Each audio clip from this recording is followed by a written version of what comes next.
નમસ્કાર મિત્રો, આજે આપણે વાત કરશું અમેરિકાથી ઉજ્જૈન દર્શન કરવા આવેલા વાણિયા સાથે બનેલી ઘટના પર। અમેરિકાના વૈભવી જીવનમાં વર્ષો સુધી સફળતાના શિખરો સર કર્યા પછી ગુજરાતના એક સમૃદ્ધ વાણિયા મનહરભાઈએ અચાનક એક દિવસ નિર્ણય લીધો કે હવે સમય આવી ગયો છે કે જીવનની દોડધામમાંથી થોડો વિરામ લઈને તેઓ ઉજ્જૈન મહાકાલના દર્શન કરવા જાય। કરોડોના વેપાર, મોટી મોટી કંપનીઓ સાથેના સંબંધો, વિદેશી જીવનશૈલી અને દુનિયાભરમાં ફરવાના અનુભવોએ તેમના સ્વભાવમાં એક અદ્રશ્ય અહંકાર ભરી દીધો હતો। તેઓ માનતા હતા કે પૈસાથી દરેક દરવાજો ખુલી શકે છે અને દરેક નિયમને પોતાની અનુકૂળતા મુજબ વાળી શકાય છે। આ વખતે પણ તેઓ એકલા નહોતા આવ્યા, તેમની સાથે અમેરિકામાં રહેતા કેટલાક વિદેશી મિત્રો પણ ભારત ફરવા આવ્યા હતા। ભારતની સંસ્કૃતિ, પ્રાચીન મંદિરો અને ધાર્મિક પરંપરાઓ તેમને માત્ર જોવા જેવી જગ્યાઓ લાગતી હતી, સમજવા જેવી નહીં। ઉજ્જૈન પહોંચ્યા ત્યારથી જ તેઓ દરેક વસ્તુને કેમેરામાં કેદ કરવામાં વ્યસ્ત હતા। કોઈ મંદિરના નિયમો વિશે જ પૂછતું હતું, કોઈના ચહેરા પર ભક્તિ કરતા ઉત્સુકતા વધુ દેખાતી હતી, કોઈ હસતું હતું, કોઈ મજાક કરતું હતું, તો કોઈ મંદિરના પ્રાંગણમાં ઊભા રહીને પોતાના દેશની પરંપરાઓ સાથે અહીંની સરખામણી કરી રહ્યું હતું। મનહરભાઈએ પણ તેમને એક વખત માત્ર એટલું જ કહ્યું કે અહીં થોડું શાંત રહેજો, પરંતુ અંદરથી તેઓ પણ વિચારતા હતા કે આખરે દર્શન કરવા તો આવ્યા છીએ, આટલી બધી ઔપચારિકતાની શું જરૂર છે। વહેલી સવારનો સમય હતો। મહાકાલના મંદિરની આસપાસ ભક્તોની લાંબી કતારો લાગી હતી। દરેકના ચહેરા પર શ્રદ્ધા, આશા અને વિશ્વાસ દેખાતો હતો। ઘંટોના નાદ, શંખ ધ્વનિ અને મહાદેવના જયઘોષની સમગ્ર વાતાવરણ ગુંજી રહ્યું હતું। મનહરભાઈ અને તેમના સાથીઓ ધીમે ધીમે આગળ વધતા રહ્યા। કેટલાક સ્થાનિક લોકોએ વિદેશી મહેમાનોને સંકેત આપ્યો કે અહીં શાંતિ જાળવો અને મંદિરના નિયમોનું પાલન કરો, પરંતુ તેઓએ તેને ખાસ મહત્વ આપ્યું નહીં। તેમની નજર માત્ર ગર્ભગૃહ સુધી ઝડપથી પહોંચવામાં હતી। જેમ જેમ તેઓ ગર્ભગૃહના મુખ્ય પ્રવેશદ્વારની નજીક પહોંચ્યા, તેમ તેમ વાતાવરણમાં એક અજાણી ગંભીરતા અનુભવવા લાગી। મનહરભાઈના મનમાં પણ અચાનક એક અસ્પષ્ટ બેચેની ઊભી થઈ। વર્ષો સુધી દુનિયાના અનેક દેશોમાં ફરી ચૂકેલા અને ક્યારેય કોઈથી ન ડરેલા મનહરભાઈને પહેલીવાર એવું લાગ્યું કે જાણે કોઈ અદ્રશ્ય નજર સતત તેમના પર ટકેલી છે।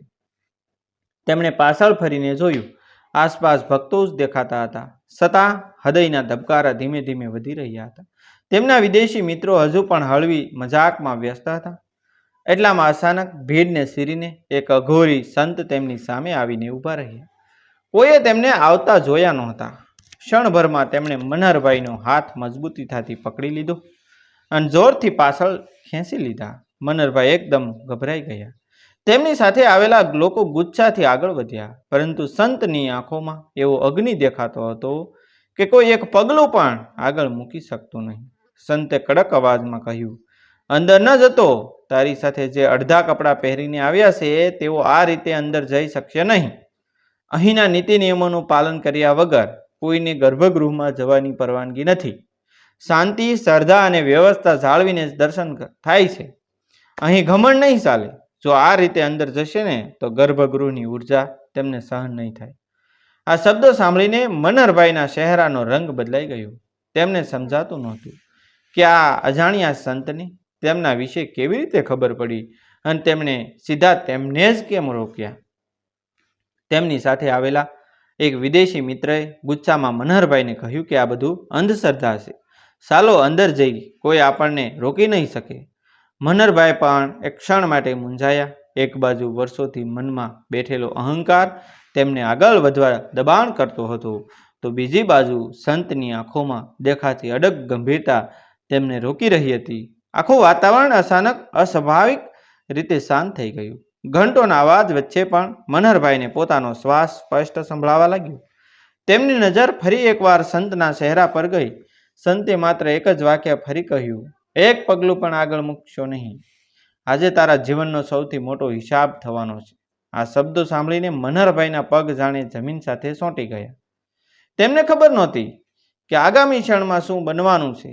મનહરભાઈ હજુ સંતના શબ્દોમાંથી બહાર પણ આવ્યા નહોતા કે અચાનક ગર્ભગૃહની અંદરથી ધાતુ અથડાવાનો એક એવો ભયંકર અવાજ સંભળાયો કે આખું મંદિર એક ક્ષણ માટે ધ્રુજી ઉઠ્યું। ભક્તોની નજર પળવારમાં અંદર તરફ ફરી ગઈ. કોઈને કંઈ સમજાય એ પહેલા સદીઓથી ગર્ભગૃહના ભાગમાં લટકતો એક વિશાળ અને ભારે ઝુમર પોતાના સ્થાનેથી તૂટી પડ્યો અને જે જગ્યાએ મનહરભાઈ અને તેમના વિદેશી મિત્રો થોડા ક્ષણો પછી ઊભા રહેવાના હતા, બરાબર એ જ જગ્યાએ ધડાકા સાથે જમીન પર પટકાયો. પથ્થરના ફર્શ પર ધાતુ અથડાયો. આનો ગર્જના જેવો અવાજ આખા પ્રાંગણમાં ગુંજી ઉઠ્યો. ભક્તોમાં થોડી ક્ષણ માટે ગભરાટ ફેલાયો. સુરક્ષા કર્મીઓ તરત જ દોડી આવ્યા અને વિસ્તાર ખાલી કરવામાં લાગ્યા. મનહરભાઈના શરીરમાંથી જાણે લોહી જ ઉતરી ગયું હોય એમ તેઓ નિશબ્દ બની ગયા હતા. તેમની સાથે આવેલા વિદેશી મિત્રો જે થોડા સમય પહેલા સુધી વધુ મજાક સમજી રહ્યા હતા, તેમના ચહેરા પરથી પણ હાસ્ય ગાયબ થઈ ગયું હતું. કોઈની જીભમાંથી શબ્દ નીકળતો નહોતો. સૌની નજર એકવાર ઝુમર તરફ જતી અને પછી ફરી એ અઘોરી સંત તરફ વળતી. મનહરભાઈએ કાંપતા અવાજે પૂછવાનો પ્રયાસ કર્યો, આ કેવી રીતે શક્ય બન્યું? પરંતુ સંતે કોઈ જવાબ આપ્યો નહીં. તેમણે માત્ર ગર્ભગૃહ તરફ એક નજર કરી અને પછી મનહરભાઈની આંખોમાં આંખો મિલાવી દીધા. ધીમા પરંતુ કડક સ્વરે કહ્યું, તું આજે બચી ગયો? કારણ કે હિસાબ પૂરું કરવાનો સમય આવ્યો હતો, જીવ લેવાનો નહીં. આ શબ્દ મનહરભાઈના કાનમાં ગાંસતા રહ્યા. તેમના મનમાં એક પછી એક પ્રશ્ન ઉઠવા લાગ્યા. આ સંત કોણ છે? તેમને પોતાના વિશે શું ખબર છે?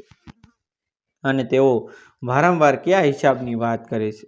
મનહરભાઈએ ફરી પૂછ્યું, મારો કયો હિસાબ? સંતે સીધો જવાબ આપવાને બદલે માત્ર એટલું કહ્યું કે દરેક માણસ પોતાનો ભૂતકાળ ભૂલી શકે છે, પરંતુ કર્મ ક્યારે ભૂલતા નથી. વર્ષો પહેલા તું જે કરીને આવ્યો છે તેની સાયા આજે પણ તારી પાછળ ચાલી રહી છે. આ સાંભળતા જ મનહરભાઈના ચહેરા પર ચિંતાની ઊંડી રેખાઓ દેખાવા લાગી. તેમના મનમાં અમેરિકામાં પસાર થયેલા વર્ષોની કેટલીક અસ્પષ્ટ યાદો તરવા લાગી. સફળતા, પૈસા, મોટી મોટી બેઠકો, કરોડોના સોદા અને તેમાં લેવાયેલા કેટલાક એવા નિર્ણયો જેના વિશે તેમણે ક્યારેય કોઈને કહ્યું નહોતું. વર્ષો પહેલાં થયેલી એક ઘટના જેને તેમણે સમય સાથે દફનાવી દીધી હતી, આજે જાણે ફરી જીવંત બનીને સામે ઊભી રહી હતી. તેમના વિદેશી મિત્રોમાંથી એકે ગુસ્સાથી કહ્યું, ચાલો અહીંથી નીકળી જઈએ. આ બધું અમને ડરાવવા માટે છે. પરંતુ મનહરભાઈ હવે પહેલાના મનહરભાઈ રહ્યા નહોતા. તેઓ જાણતા હતા કે ઝુમરનું તૂટી પડવું માત્ર સંયોગ કહીને ભૂલી શકાય એવી ઘટના નહોતી. જો સંતે હાથ પકડીને પાછળ ન ખેંચ્યા હોત તો કદાચ આજે તેઓ જીવતા પણ ન હોત. તેમના પગ આપોઆપ સંતની પાછળ ચાલવા લાગ્યા. મંદિરના પ્રાંગણના એક શાંત ખૂણે પહોંચીને સંત થોડા ક્ષણ માટે અટક્યા.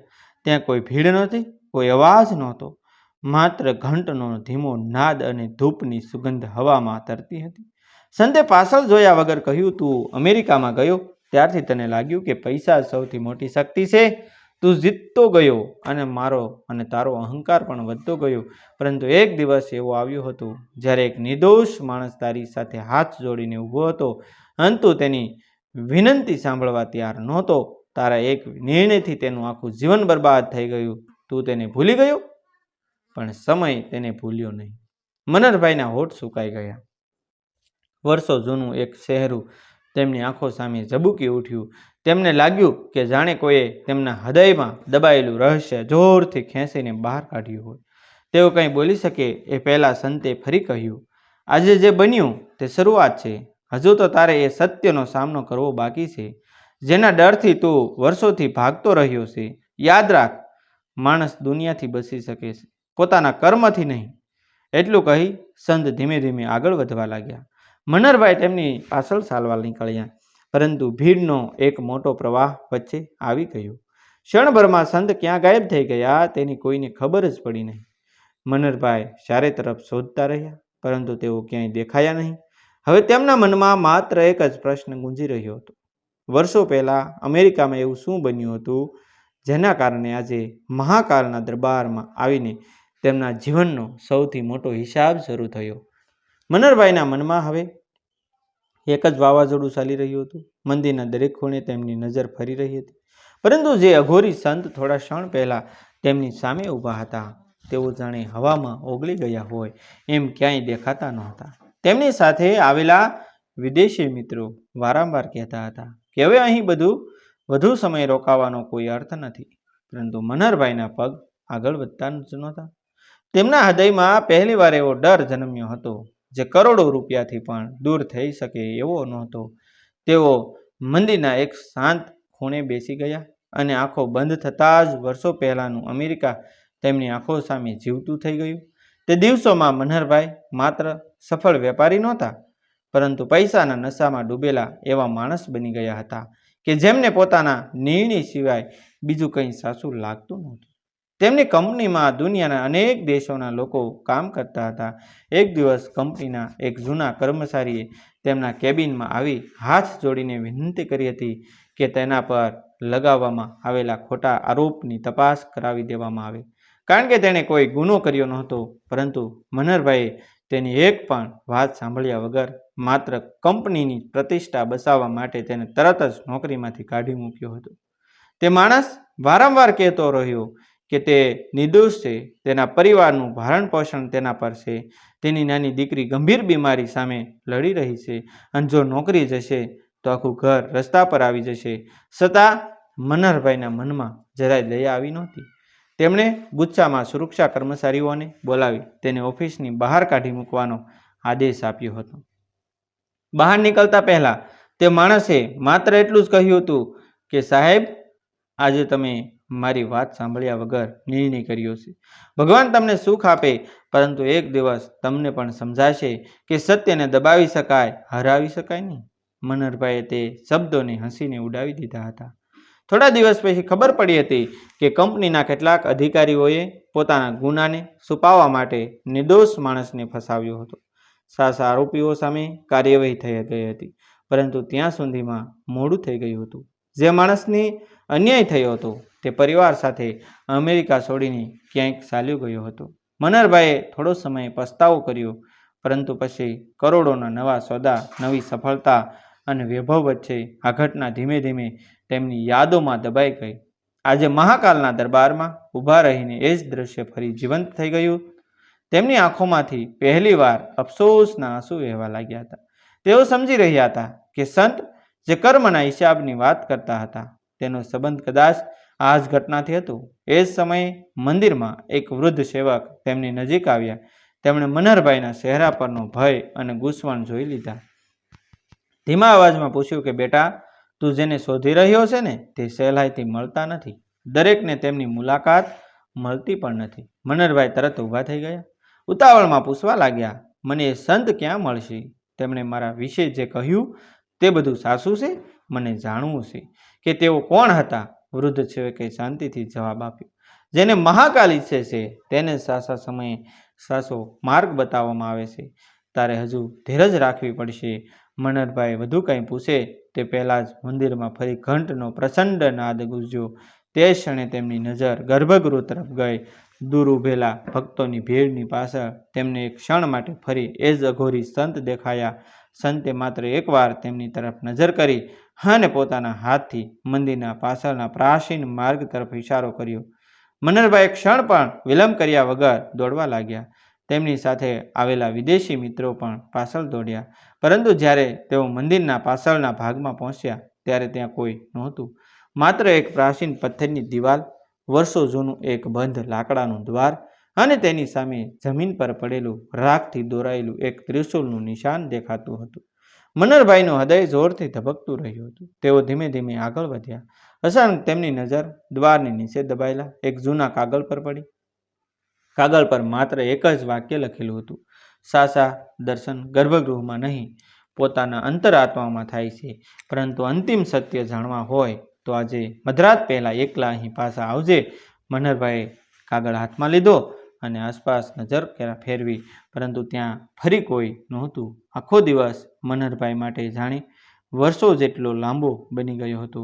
તેમના મનમાં વારંવાર એ જ કાગળ પર લખાયેલું વાક્ય ગૂંજતું હતું. સાંજ ઢળતા મંદિરના ઘંટનો નાદ ધીમા થવા લાગ્યા. ભક્તોની ભીડ ઓછી થવા લાગી અને આખા ઉજ્જૈન શહેર પર એક અનોખી શાંતિ છવાઈ ગઈ હતી. મનહરભાઈએ પોતાના તમામ સાથીઓને હોટેલમાં રહેતા કહ્યું અને તેઓ એકલા જ ફરી મંદિરના પાછળના પ્રાચીન માર્ગ તરફ ચાલ્યા. મધરાત નજીક આવી રહી હતી. પવનમાં અજીબ ઠંડક હતી અને આસપાસનું વાતાવરણ એટલું નિર્જન લાગતું હતું કે પોતાના પગલાંનો અવાજ પણ સ્પષ્ટ સંભળાતો હતો. તેઓ ધીમે ધીમે એ જ જૂના લાકડાના દ્વાર સુધી પહોંચ્યા. દ્વારની સામે થોડા ક્ષણ શાંતિથી ઊભા રહ્યા. તેમના મનમાં હવે ડર કરતાં વધુ એક જિજ્ઞાસા હતી. તેમણે ધીમેથી દ્વારને સ્પર્શ કર્યો. દ્વાર કોઈ અવાજ વગર ધીમે ધીમે ખુલવા લાગ્યો. અંદર એક સાંકડો પ્રાચીન માર્ગ હતો.